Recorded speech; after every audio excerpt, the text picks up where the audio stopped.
अगर आपको सेलेक्ट होना है तो 100% जिम्मेदारी आपको लेनी पड़ेगी। फिर ये वेरिएबल्स जो है ना कि फलाना ढिमकाना, ये कारण वो कारण, इसकी वजह से ना होना, उसकी वजह से ना होना, इनको साइड में रखो। सिलेक्शन लेना है तो जिम्मेदारी पूरी आपकी है। अगर आपकी तैयारी में कोई कमी है, कोई टॉपिक कमजोर है, कहीं कोई समस्या है, आपको सुलझाना पड़ेगा, क्योंकि हर कोई ना आपके रिजल्ट से आपको जज करेगा और आपका भविष्य भी इस रिजल्ट पर निर्भर है। इमोशंस से कुछ नहीं होने वाला, इसलिए जिम्मेदारी खुद लो, किसी और के ऊपर टालने की जरूरत नहीं है।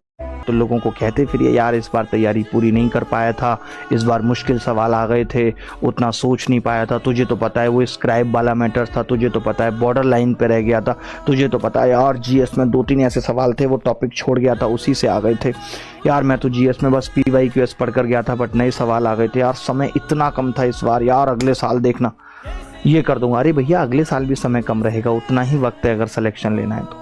आप सोचते हैं जो पढ़ा था यार वो बहुत कम आया, पूरा पढ़ा ही नहीं बेटा तुमने, सच्चाई तो ये आता तो बहुत कुछ था लेकिन पता नहीं घबराहट बहुत ज्यादा हो गई। क्यों घबराहट ज्यादा हो गई? क्योंकि प्रैक्टिस कम थी। यही घबराहट अगर मॉक में मिटा ली होती तो घबराहट नहीं होती। हाँ, अभी जारी है संघर्ष। माचिस के आकार के कमरे में अभी नहीं आया किसी रिजल्ट के PDF में रोल नंबर, अभी नहीं मिली अपनों की वाहवाही, ताने आए हैं हमारे हिस्से और अपनों का तिरस्कार भी। लेकिन मेरी माँ मुझसे हर रात फोन पर कहती है कि तुम हारोगे नहीं, मुझे उनकी बात पर यकीन है और सिर्फ यही यकीन है मेरी एक जीतने की वजह। इन जनरल तुझे लग रहा है कि भाई मैं पढ़ाई में शायद उतना अच्छा नहीं कर पाता हूं, तो तू नॉर्मल तरीके से पढ़ाई कर। नॉर्मल का मतलब तू बस स्कूल एग्जाम पास करने के लिए तैयारी कर। आज इंटरनेट की दुनिया में दोस्तों तुम लोग कुछ भी कर सकते हो, बहुत सारे करियर ऑप्शन है। जरूरी नहीं है कि क्लास 11 का मैथ पढ़ के ही तुम्हें तगड़ा बनना है। बेटा किसी दिन गलती से आप हॉस्पिटल में एडमिट हो गए ना, तो इसमें से एक भी दोस्त दिखाई पड़ने वाला नहीं है। आपके बेड के बगल में स्टूल लगा के आपकी मां बैठी होगी 24 घंटे, खाना खिलाएगी, पानी पिलाएगी और हो सकता हो आपको शूशु भी कराए।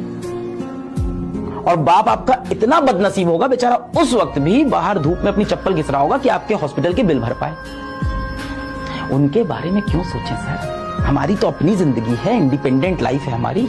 जीवन में एक बात याद रखना मेरे लाल, कोई भी विषय का, कोई भी टॉपिक हो, कोई भी चैप्टर हो, कोई भी सब्जेक्ट हो, अगर वो आपको नहीं आता है तो ये समस्या नहीं है, अगर वो आप नहीं सीख रहे हो ये समस्या है। याद रखना, अगर आपको कोई चीज जीवन में नहीं आती है ये समस्या है ही नहीं, आप अगर किसी चीज को जीवन में सीख ही नहीं रहे हो ये समस्या है।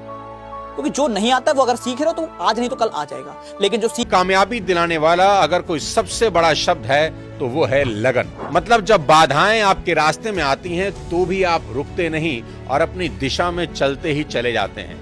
और अगर आप सही मायने में लगन सीखना चाहते हैं तो रेगिस्तान में जाकर ऊंट को देख लें। दूर दूर तक फैला हुआ रेगिस्तान, चेहरे पर और आंखों पर पड़ते गर्म रेत के थपेड़े, पानी का नामो निशान नहीं, सुबह से शाम तक अंगारे की तरह तपती रेत पर 30-40 मील दूर चलना, और इससे भी बड़ी बात अपनी पीठ पर 200 किलो का वजन लाद कर चलना, और सिर्फ एक दिन नहीं भगवान न जाने कितने दिनों तक। ऊंट हमें याद दिलाता है कि अगर हम संकल्पवान हों तो कुछ भी असंभव नहीं है। इसलिए आपके जीवन में जब भी चुनौतियां आए, ऊंट को याद कर लें। जो लड़के बहुत रिस्ट्रिक्शन में पले बढ़े वो एक समय तक लगता है कि बहुत सही जा रहे हैं, बहुत अच्छे जा रहे हैं। एक लड़का जो फ्रीडम में पला बड़ा होता है वो कभी कभी लगता है कि यार बहुत बर्बाद हो रहा है। लेकिन जो फ्रीडम में पला बड़ा होता है, जब वो ट्रैक पर आता है तब स्काई इज द लिमिट, क्योंकि उसके अंदर कुछ दमन नहीं होता, नेचुरल ग्रोथ होती है उसकी। और रिस्ट्रिक्शन वाला वो जब ओपन स्पेस पाता है, जैसे बहुत सारे लड़के कानपुर से दिल्ली पढ़ने गए, तो चूंकि यहां उनके पास फ्रीडम थी तो वहां उन्होंने फ्रीडम का लाभ नहीं उठाया, उन्होंने पढ़ाई ही की। लेकिन जो यहां से पढ़ने दिल्ली गया और पहली बार लिबर्टी मिली तो वही गए।